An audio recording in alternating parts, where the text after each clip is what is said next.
इस वीडियो में हम पीठासीन की नंबरिंग वाली डायरी को समझते हैं कैसे भरते हैं। तो जैसे हम देख रहे हैं, सबसे पहले हमने इसमें निर्वाचन क्षेत्र भर दिया है 23 चांदपुर, फिर डेट भर दी है। उसके बाद जो हमारा मतदान संख्या और केंद्र है वो भर दिया है, शासकीय भवन में वो भर दिया है। उसके बाद किसी की नियुक्ति नहीं की है हमने एज अ मतदान अधिकारी, और कोई अनुपस्थित भी नहीं है, इसको क्रॉस कर दिया है। जो हमारे पास यहाँ यूज़ हुई है मशीन कंट्रोल यूनिट, उसका कितनी एक, उसको हमने नंबर लिख दिया है, बीयू का नंबर लिख दिया है। जो हमारी यहाँ सील यूज़ हुई है, जो सील यूज़ होती है, पिंक पेपर सील यूज़ होती है हमारे मूक पोल के डिब्बे को सील करने के लिए, उसका नंबर दिया है। स्पेशल टैग जो है उसका नंबर दिया है। दो हमें मिले हैं, एक हमने यूज़ कर लिया है, जो यूज़ नहीं हुआ उसका नंबर हमने यहाँ भर दिया है, जो हमने रिप्लेस करना है। यहाँ हमें संशोधित ग्रीन पेपर सील जो दी जानी है ए बी, उस वो हमें दो मिली है, उनके क्रमांक यहाँ लिखे हैं, यानी कि 77,510 से 77,511 तक उपयोग में एक लाई गई है 77,510, और जो रिटर्न करनी है कर दी है हमने उस लिफाफे में रख दिया है 70,511। इसी के बाद हमारे पास वीवीपैट लागू, जो हमने वीवीपैट लगाया है उसका नंबर हमने यहाँ लिख दिया है। यदि वीवीपैट का भी नंबर ऊपर आएगी क्योंकि फॉर्मेट थोड़ा चेंज हो गया, पुराना फॉर्मेट है। ऐसे अभ्यर्थियों की संख्या जिन्होंने अभिकर्ता चुने हैं 4 हैं, 4 के वहाँ पोलिंग एजेंट हैं कैंडिडेट्स के। 3 हमारे पास एट टाइम प्रेजेंट थे, एक थोड़ा लेट आए थे। जब मतदान का अंत हुआ तब हमारे पास चारों प्रेजेंट थे। हमारे पास यहाँ मतदान केंद्र पर नियत मतदाताओं की कुल संख्या 650 है, ये हमें समझ लेनी है। अब इसको हमें समझना है, जो चिन्हित प्रति है उसमें हमारे पास 399, जो यहाँ लिखा है लैंग्वेज उसी का मैं जवाब दे रहा हूँ। निर्वाचन नियमावली की चिन्हित प्रति के अनुसार मत देने के लिए अनुज्ञात किए गए निर्वाचकों की संख्या, यानी कि जो चिन्हित प्रति है उसमें 399 एक हमारे पास कट लगाए गए हैं, यानी कि महिला के लिए तिरछी लाइन और उसके वोटर क्रमांक को गोल किया गया है, पुरुष के लिए एक तिरछी लाइन, यानी कि केवल 399 ऐसे चिन्ह हैं, 399 काटे गए हैं मतदाता। उसके बाद जो 17 कै रजिस्टर है उसमें हमारे पास 400, यहाँ मैं आपको बता देना चाहता हूँ, यहाँ 400 है, 399 प्लस 1, यानी कि हमारे पास वहाँ 400 है। क्योंकि जो 399 वाला जो मतदाता है उसने 2 वोट दिए हैं, एक टेस्ट वोट दिया है। उसने ये दावा किया था कि मशीन गलत चल रही है, कि मैं वोट किसी को दे रहा हूँ, पर्ची किसी की दे रहा हूँ। वो जो टेस्ट वोट का पूरा प्रोसीजर है उसके अनुसार उसका दावा गलत भी निकला है और उसको जेल जाना पड़ा है, ये विशेष परिस्थिति है। और मगर उसने मशीन में वोट डाल दिया है, ठीक है। अब वोटिंग मशीन के अनुसार रिकॉर्ड किए गए, यानी कि जो हमारी चिन्हित प्रति है उसमें 399 कट लगे हैं। जो हमारा मतदाता रजिस्टर है 17 है, उसमें 400 वोट डाले गए हैं। जो हमारी वोटिंग मशीन है उसमें 394 मत गए हैं, ठीक है। अब 400 प्रविष्टियां हैं, 394 कैसे, इसको भी हम समझ लेते हैं। क्योंकि मतदाताओं, कुछ मतदाता ऐसे हैं जिनको मना किया गया है, यानी कि उन्होंने खुद ने डिसाइड कर लिया एंट्री कराने के बाद कि हम वोट नहीं करेंगे। 49O के तहत मतदाता डिसाइड कर सकता है कि मैं वोट नहीं डालूंगा, तो ऐसे मतदाता हमारे पास 3 हैं, ठीक है। और 3 मतदाता ऐसे भी हैं 49M के अकॉर्डिंग, जिनको हमारे पीठासीन अधिकारी द्वारा रोका गया है, कि वो, क्योंकि वो उसकी सेक्रेसी को भंग कर रहे थे, इलेक्शन की सेक्रेसी को भंग कर रहे थे, अतिक्रमण कर रहे थे। तो 3 और 3 6, आप समझ गए, 6 वोटर इसमें से कम हुए हैं, किसमें से, 400 में से, यानी कि 400 एंट्रिया में से 6 एंट्रिया कम की हैं, तो हमारे पास आई हैं 394, 6 कम करने के बाद।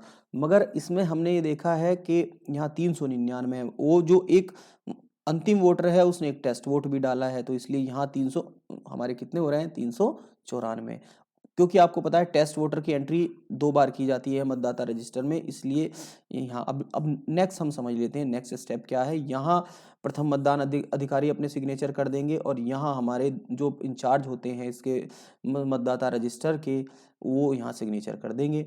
इसके बाद यहाँ हम पहुँचते हैं, अब यहाँ स्त्री पुरुष की बात हम करते हैं। हमारे पास जो अब यहाँ निर्वाचकों की संख्या जिन्होंने मत दिए, यहाँ केवल उन स्त्री पुरुषों की बात की जा रही है, क्योंकि हमारे पास जो 6 मतदाता ऐसे थे जिन्होंने मत नहीं दिए थे, केवल रजिस्टर में एंट्री थी। उनमें से 5 हमारे पास पुरुष हैं और 1 हमारे पास महिला है, 5 मेल हैं और 1 फीमेल है। तो इसलिए तो हमारे 6 ये हो गए हैं, और 1 हमारा टेस्ट वोटर है।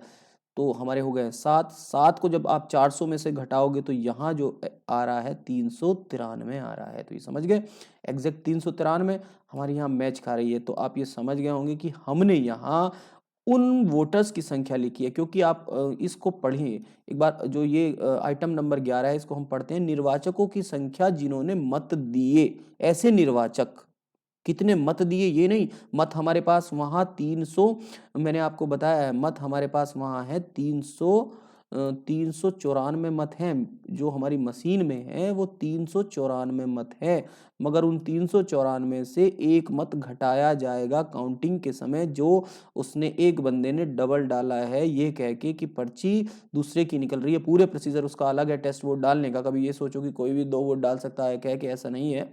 तो यहाँ हमारी जो एक्चुअल वोटिंग वहाँ हुई है वो 393 की है। तो इसलिए कुल मतदाता हमारे वहाँ 393 है। यानी कि वो जो 399 में जो मतदाता आया था मतदाता रजिस्टर के अनुसार, उसने 2 मत किए थे। समझ गए यहाँ। अब हम नेक्स्ट यहाँ चलते हैं अविक्षेपित मत पर। स्वीकृत, स्वीकृत, अस्वीकृत जो चैलेंज वोट थे हमारे पास 3 बार चैलेंज आया, 2 बार स्वीकार कर लिया गया, 1 बार अस्वीकार कर लिया गया। चैलेंज, चैलेंज हमारा जो करता है वो पोलिंग एजेंट करता है। जब चैलेंज करता है तो वो 2 रुपए की धनराशि देता है एक चैलेंज पर। पूरा प्रोसीजर है, उसके लिए भी मैंने अलग से वीडियो बनाई है, अब देख सकते हैं। तो जब 2 बार वो उसका चैलेंज स्वीकार हुआ, जब चैलेंज स्वीकार होता है तो धनराशि वापस की जाती है। तो उसके 2 यानी कि 4 रुपए वापस कर दिए गए। जब एक बार उसका अस्वीकृत हुआ तो उसने जो 2 रुपए दिए थे उस 2 रुपए को जब्त कर लिया गया। और उस रसीद पर अब हमने उस पोलिंग एजेंट के सिग्नेचर नहीं कराए हैं, उस पर लिखा है जब्त, क्योंकि उस रसीद पर जब्त लिखा जाता है। ये भी आप यही समझ लीजिए, उस पर जब्त लिख दिया है। अब नेक्स्ट हम समझ लेते हैं कि ईडीसी के थ्रू कितने व्यक्तियों ने वहां पोल किया। किसी ने पोल नहीं किया। वहां जो प्रवासी निर्वाचक थे क्या, कोई नहीं थे। निर्वाचकों की संख्या जिन्होंने साथियों की मदद से वोट किया, किसी ने नहीं किया। कोई करता है साथी की मदद से घोषणा देता है तो वो हम लिख सकते हैं। प्रॉक्सी वोटर कोई है क्या, नहीं है। निवेदित मत कितने हुए, तो निवेदित जो हमारे टेंडर वोट है वो हमारे 2 टेंडर वोट हैं, वहाँ 2 टेंडर वोट हैं। उनको टेंडर वोट करना पड़ा है। निर्वाचकों की संख्या जिन्होंने आयु के संबंध में घोषणा की, आयु के संबंध में हमारे यहाँ केवल एक ही था वोटर जिसको आयु के संबंध में घोषणा करनी पड़ी। जिन्होंने ऐसी घोषणा करने से इनकार किया ऐसा कोई नहीं था, कट कर दिया है। फिर उसके बाद हम नीचे नेक्स्ट समझ लेते हैं, प्रत्येक 2 घंटे में डाले गए मतों की संख्या। तो पहले 7 से 9 बजे के बीच हमारे पास 100 वोटर आए, 9 से मतलब 100 वोट पड़े। फिर उसके बाद हमारे पास 9 से 11 बजे के बीच 150 वोट पड़े। इस बात को आप ध्यान लीजिए, एंट्री नहीं लिखनी कि कितने मत डाले गए। यहाँ डाले गए मतों की बात कर रहे हैं हम, जो मतदाता रजिस्टर में एंट्री हुई है उसकी बात हम नहीं कर रहे हैं। यहाँ कितने मत डाले गए हैं इस दौरान। यहाँ फिर हमारे पास 11 बजे से पूर्व, यहाँ समझ रहे हैं कि 250 वोट पड़े 11 से, और 1 बजे के 1 बजे से 3 बजे तक 300, 3 बजे से यहाँ 5 था, 5 क्योंकि 6 बजे तक मतदान होना है तो 6 बजे तक 394 वोट हमारे पड़ चुके हैं। अब हम बात यहाँ 394 फिर क्यों आया है, क्योंकि वोटर हमारे पास एक्चुअल वोटर तो जिन्होंने वोट किया है वो 393 है, मगर एक वोटर ने एक वोट फालतू किया है टेस्ट वोट की तरह से, इसलिए यहाँ मशीन में जो वोट पड़े हुए हैं वो 394 है। इसलिए मैं बार बार ये स्पेशल केस सारे मैंने इसमें डिस्कस किए हैं, ऐसा बहुत कम बूथों पे होता है, ये आप समझ लीजिए। अब नेक्स्ट हम समझ लेते हैं, यहाँ मतदान समाप्ति के पंक्ति में कोई खड़ा था क्या, कोई नहीं खड़ा था। कोई खड़ा नहीं था तो ऐसे निर्वाचक के समय टाइम नोट करने की भी आवश्यकता नहीं है। वैसे आप ध्यान रखें कि आप उसको क्लोज कब करें, वो क्लोज में जाता है वो टाइमिंग कि हम कब उसको क्लोज करते हैं सीयू को, बाद में जाता है। निर्वाचक अपराध, कोई अपराध निर्वाचक कोई अपराध ऐसा नहीं है तो उसको हमने कट कर दिया है। प्रतिरूपण करना, बिगाड़ना, रिश्वत लेना, ये ऐसा कुछ नहीं हुआ है। फिर क्या निम्नलिखित कारणों से मतदान में विघ्न या बाधा हुई है, ये कट कर दिया है। कोई ऐसा कारण नहीं है। ये स्पेशल केस हैं, क्या मतदान पर उपयोग में लाएगी किसी वोटिंग मशीन को किसी ने छीना नहीं है, ये सारे हमने कट करने के बाद हमने तारीख और अपना स्थान जहाँ से बनाया है ये यहाँ कर दिया, घोषणा की है, यहाँ अपने सिग्नेचर कर दिए। इस तरह से हमारी जो है पीठासीन की नंबरिंग वाली डायरी जो है वो इस तरह से भर जाती है। तो आप समझ गए होंगे कि पीठासीन की नंबरिंग वाली डायरी कैसे भरते हैं।